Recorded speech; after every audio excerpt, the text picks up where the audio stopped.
Existe um lugar além da razão, um intervalo entre o que vemos e o que tememos perceber, onde os símbolos sussurram e os mitos observam em silêncio. Bem-vindos à Psicologia, Arquétipos e Heróis.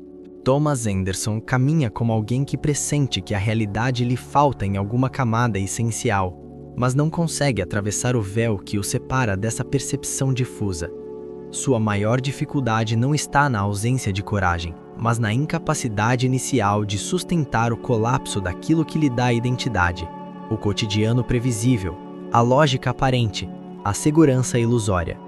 Integrar aquilo que o desestabiliza exige dele abandonar a necessidade de controle e aceitar que aquilo que o chama não pode ser totalmente compreendido antes de ser vivido.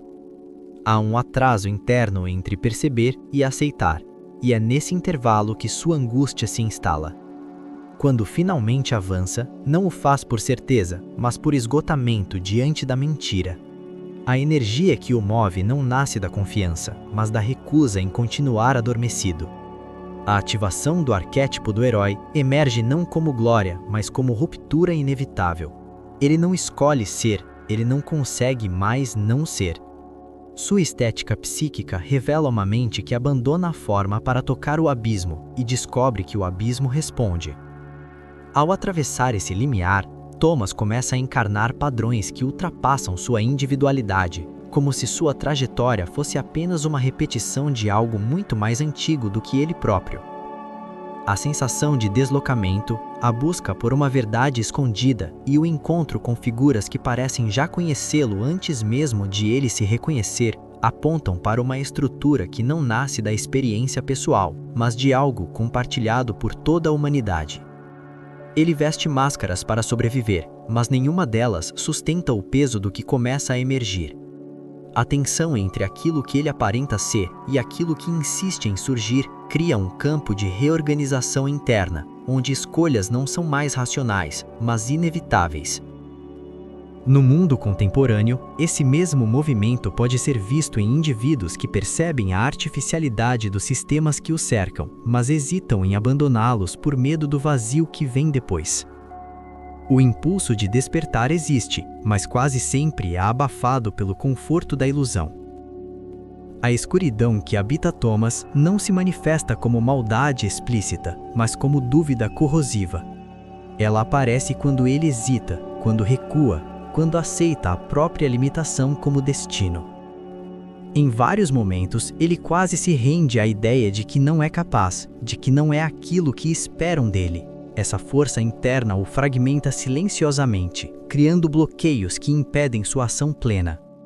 A consequência direta é a instabilidade. Ele oscila entre potência e paralisia, entre fé e descrença, tornando cada decisão um campo de conflito interno.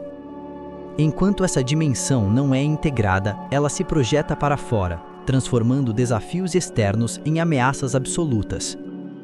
Somente quando ele deixa de lutar contra essa dúvida e passa a atravessá-la é que algo se reorganiza, não como vitória sobre a escuridão, mas como convivência com ela.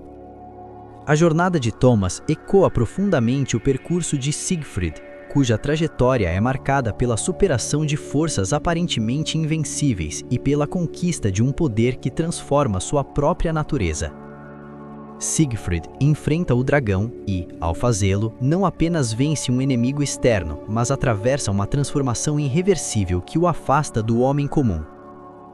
Da mesma forma, Thomas não apenas combate aquilo que o oprime, ele se torna algo que não pode mais retornar ao estado anterior.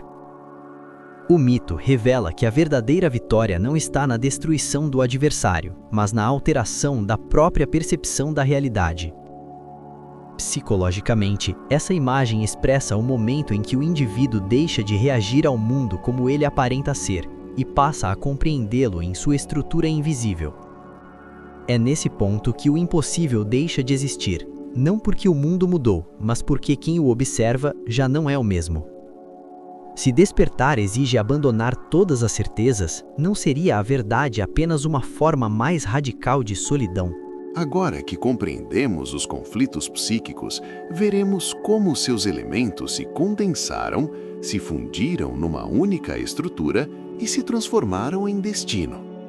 Pois aquilo que parecia disperso no inconsciente coletivo era, desde o início, a arquitetura silenciosa do invisível, que, envolta em mistério primordial, assumiu contornos definitivos na tessitura do tempo. A cidade se estende como uma superfície que observa. Suas janelas piscam em padrões irregulares, como se tentassem decifrar quem passa entre elas. Claramente sem sucesso, mas com uma dedicação admirável para algo que nunca pediu esse emprego. Enquanto o ar se contrai em torno de Thomas Anderson, comprimindo seus passos dentro de rotinas que rangem por dentro. A câmera desliza em traveling lento entre prédios opressivos, mergulha em plongée sobre as ruas e executa um zoom progressivo até capturar o olhar inquieto de Thomas diante da tela, onde o nome Neo pulsa, como um sussurro insistente, daquele tipo que não aceita ser ignorado nem com café forte. As paredes do escritório parecem pressionar suas costas com uma paciência hostil, e quando Trinity surge, não como acaso, mas como uma presença que já o aguardava, o espaço ao redor se curva discretamente, como quem finalmente percebe que o roteiro saiu do controle e ninguém atualizou o manual. Os corredores corporativos se fecham em torno de Thomas com uma rigidez que parece consciente.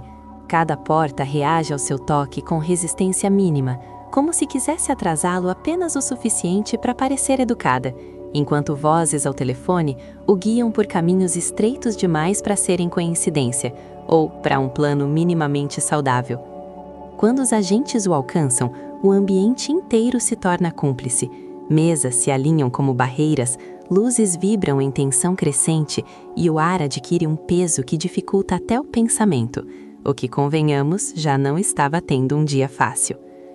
Ao ser capturado, a sala onde é interrogado parece absorver qualquer tentativa de resposta, e quando sua boca se fecha de forma antinatural, o próprio silêncio ao redor se estica, denso e sufocante. Uma solução extremamente eficiente para evitar perguntas inconvenientes, ainda que pouco recomendada em reuniões corporativas.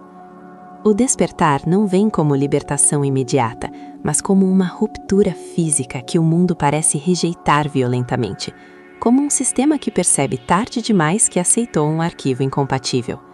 A cápsula que o envolve se contrai ao redor de seu corpo, liberando-o como algo que não deveria mais existir ali, enquanto o líquido escorre como uma pele que se desfaz. Uma experiência que dificilmente entraria em qualquer pacote turístico confiável. Cabos se desprendem com relutância quase orgânica, e o abismo abaixo parece puxá-lo com uma fome silenciosa, até que Morpheus o resgata, provavelmente já acostumado com esse tipo de recepção pouco calorosa. A nave que o acolhe vibra em frequências irregulares, como se testasse sua presença, e ao conhecer a verdade, o céu escurecido, os campos humanos, a Matrix, tudo ao redor parece observar sua reação, como se o mundo inteiro aguardasse sua aceitação, o que é uma forma bastante dramática de dizer: bem-vindo, agora lide com isso. Quando retornam à Matrix, o ambiente reage com precisão crescente, como um sistema que aprende a reconhecer ameaças antes mesmo de elas agirem, o que, ironicamente, seria muito útil em várias outras áreas da vida.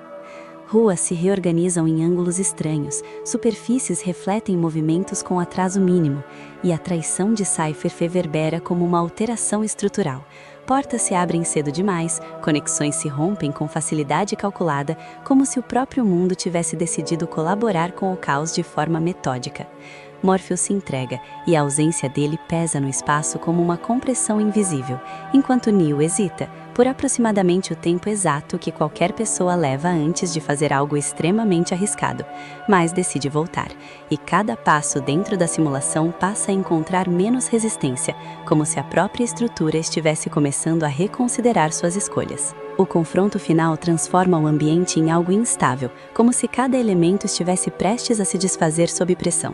O tipo de situação em que normalmente alguém sugeriria um plano, mas aqui já passamos desse ponto faz tempo. A câmera executa um dolly-in acelerado em direção a Neil, enquanto o espaço ao redor se distorce. Alterna para um plano sequência fluido que acompanha seus movimentos com precisão cirúrgica e finaliza em um contra-plongé que o eleva acima da lógica do cenário, enquanto ele enfrenta Smith com uma confiança recém-adquirida e ligeiramente preocupante. Após ser derrubado, o silêncio ao redor se expande de forma quase sólida, mas quando retorna, o mundo deixa de reagir contra ele e passa a se dobrar, como um sistema que finalmente aceita que perdeu a discussão. As paredes perdem rigidez, os impactos deixam de ter efeito e Smith é atravessado como se fosse apenas um erro sendo corrigido, o que, convenhamos, é uma abordagem bastante direta para resolver conflitos. Ao final, a realidade já não resiste, ela aguarda comando, e Neil parte deixando para trás um sistema que já não consegue contê-lo, como se o próprio espaço tivesse perdido o direito de impor limites, o que explica muita coisa, inclusive porque seguir regras depois disso parece mais uma sugestão do que uma obrigação. Se a realidade pode ser reescrita por quem a enxerga como código, ainda existe algum sentido em viver dentro dela como se fosse verdade? Porque, no fim das contas, talvez a grande questão não seja descobrir se tudo é uma simulação, mas aceitar que, mesmo sendo, ainda precisamos acordar cedo. E isso, curiosamente, continua sendo a parte mais difícil de todas. Você ouviu Psicologia, Arquétipos e Heróis. A jornada interior nunca termina. Até breve.